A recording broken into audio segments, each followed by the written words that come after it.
धारावी पुनर्विकास योजनेचा भूमिपूजन सोहळा काल पार पडला। माटुंग्यातल्या आरपीएफ मैदानावर सोहळा पार पडला। रेल्वे कर्मचाऱ्यांची निवासस्थाने आणि कार्यालय उभारण्याच्या कामाचाही शुभारंभ करण्यात आलाय। मात्र यावरून आता राजकारणाला सुरुवात झाली आहे। विरोधाला घाबरून सरकारने गुपचूप सोहळा उरकला अशी टीका खासदार वर्षा गायकवाड यांनी केली आहे। तर धारावी अदानींच्या घशात घालण्याचा डाव आहे अशी टीका संजय राऊत यांनी केली।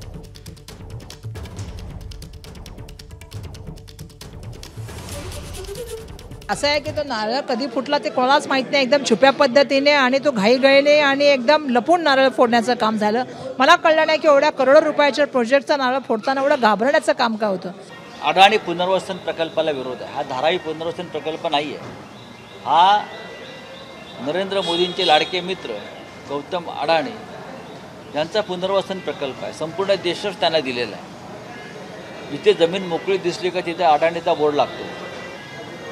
पण धारावी हा नुसता जमिनीचा तुकडा नाही आहे, ही मुंबईसाठी अत्यंत महत्त्वाचा असा भूखंड आहे। तो लाखो लोकांच्या घराचा रोजगाराचा प्रश्न तिथे निर्माण झालेला आणि धारावीच्या निमित्तानं संपूर्ण मुंबई अडाणीच्या घशात घालण्याचा हा डाव आहे। एबीपी माझा, उघडा डोळे बघा नीट।